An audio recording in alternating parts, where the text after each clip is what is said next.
In the skies of World War II, one aircraft struck fear into the hearts of enemy pilots more than any other, the F6F Hellcat.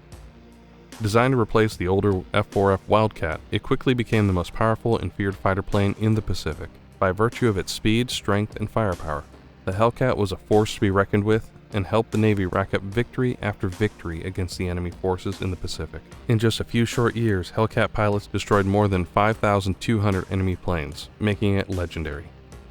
Yet the Hellcat was more than a powerful machine. It was a symbol of American resilience and ingenuity. Built with the feedback from the pilots who had faced enemy aircraft in the toughest battles, the Hellcat was built to be tough in battle, reliable in the cockpit, and deadly in the air. In this documentary, you will discover the story of the Grumman Hellcat from design to battle, and the men who flew it.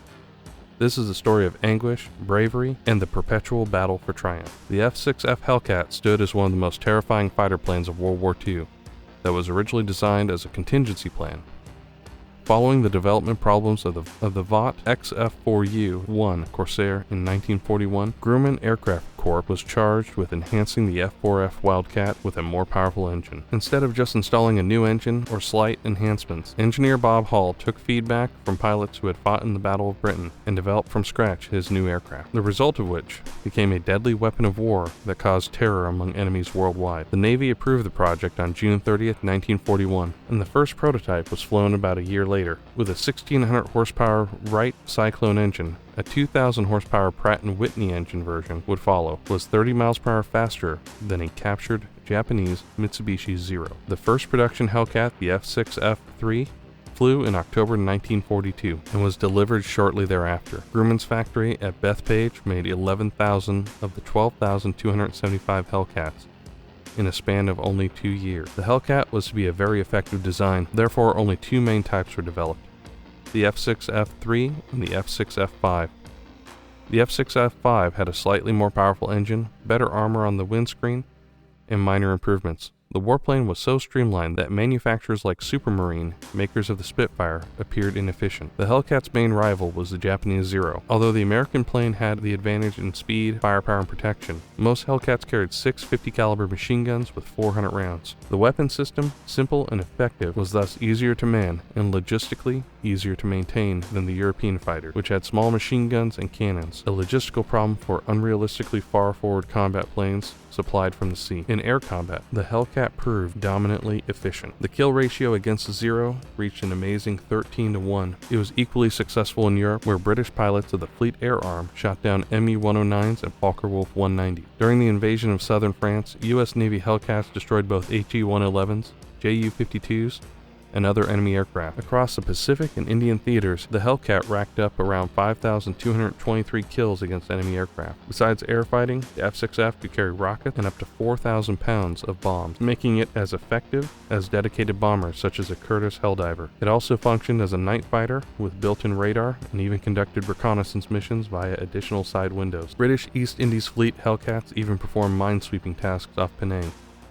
spotting naval mines visually, a job many inline engine fighters like the Bf-109 would find impossible. In the role of a true fighter that sought to shoot down enemy aircraft, none could match the Grumman F6F Hellcat in the theater of World War II. Armed with a resounding claim of a record 5,223 confirmed kills, the Hellcat outperformed other similar aircraft such as the Vought F4U Corsair's 2,140 kills. Some consider the Supermarine Spitfire to be the highest scoring Allied fighter, whereas it calls for context. The very production of the Spitfire reached 20,000, not out of pure performance view, but rather by sheer necessity of air superiority. In the context of kills for airframe performances, however, the Hellcat is clearly superior. The number of kills per airframe would offer the Hellcat an upper hand, 0.42 kills per Hellcat build, while a Spitfire manages to pull only 0.31 kills per airframe. That performance points out to the too often unmentioned Hawk or Hurricane. Thus, Hellcat performance in aerial combat reveals not only its superiority over contemporaries, but also the extreme efficiency and effectiveness of this wartime fighter. With fewer aircraft required to achieve those results, the Hellcat lives on in the mythology as the war's most successful Allied fighter. Grumman manufactured exceptionally tough planes, earning the nickname Ironworks. One of the famous examples that has become a defining moment for the Hellcat's reliability was during the Mariana Islands operations. Lieutenant Edward Whitey Baitner's Hellcat sustained enemy anti-aircraft fire at 4,000 feet, suffering tail loss. Nevertheless, he carried on his mission, low-altitude photography of the enemy base. Once again, his aircraft took direct hits and pieces came off his left wing. Yet he retained control, managed a flight of 40 miles back to the deck of the aircraft carrier USS Bunker Hill, and like a miracle, got down in one piece. After which, his Hellcat was back in the air within 10 days. Ease of landing on aircraft carriers was another plus for the Hellcat. Its large wings were an edge over the German Bf-109, and the high cockpit gave an unobstructed view of the carrier deck with respect to landing. This was a drawback in the case of other aircraft, notably the Corsair and the Seafire, leading to horrible crash rates. Only 7% of Hellcats, compared to 21% of Corsairs, and a shocking 70% of Seafires were lost to landing accidents during the Operation Iceberg II in 1945. While many were under impression that the Corsair was faster, Grumman's engineers tested the two planes and showed that they were nearly equal in speed when set at the same engine settings. The myth of the Corsair's superior speed was created by a simple mistake within the Corsair's speed indicator. In 1943, while the U.S. Navy was opening up the Pacific Front from defense to offense, Hellcats took flight against the Anaconda attacks. This turned out to be its maiden combat mission, when a few Hellcats from the USS Yorktown took off in an attack against Japanese positions on Marcus Island on August 31, 1943. Although the engagement saw little aerial combat, it marked the beginning of the Hellcat's rise to dominance in the Pacific. The Hellcat was quickly shown to surpass the Japanese Mitsubishi A6M-0, its primary foe. While the Zero had better maneuverability, the speed, firepower, and durability of the Hellcat gave it the necessary edge. Hellcat pilots were instructed not to get into turning dogfights, but rather to play to the strengths of the aircraft, to outmaneuver and outgun the enemy. One of the most memorable contributions of the Hellcat was during the Battle of the Philippine Sea in June 1944.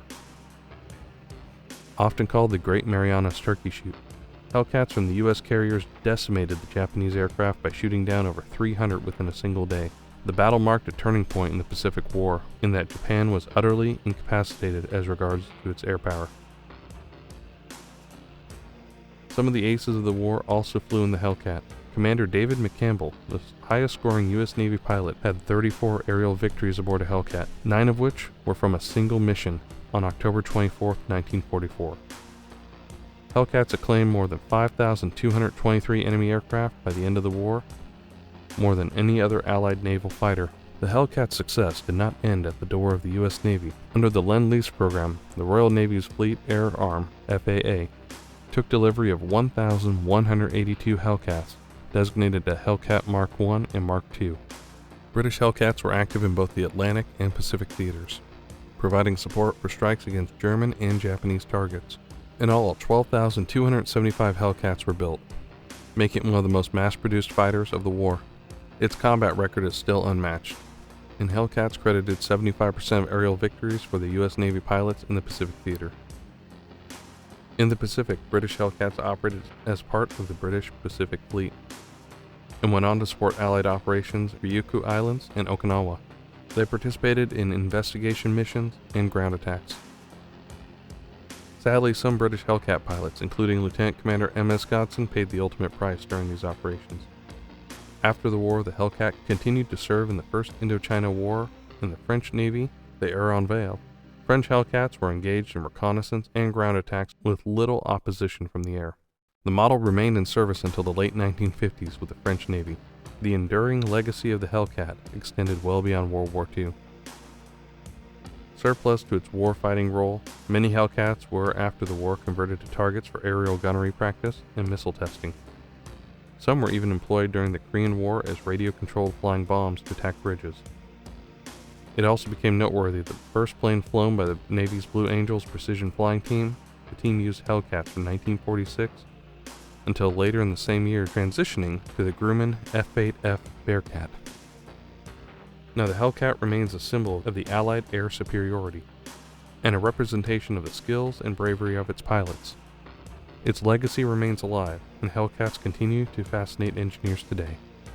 The Grumman Hellcat F6F is not just a fighter aircraft, but a masterpiece, showcasing strength, speed, and perseverance in the face of hardship. From its design to its illustrious combat record, the F-6F Hellcat was a true hero in the Pacific during World War II. This tough fighter plane helped the U.S. Navy win many battles. Even when facing the powerful Japanese fleet, the Hellcat was known for its strong design, which kept pilots safe even after taking heavy damage. It wasn't just tough, it was also incredibly effective. From August 1943 to the end of the war in 1945, the F-6F played a key role in shooting down more than 5,000 enemy planes. The contributions of the Hellcat were critical in paving the way to victory in the Pacific. It is a memorial to the sacrifices that were endured during World War II. Also, it still inspires generations today.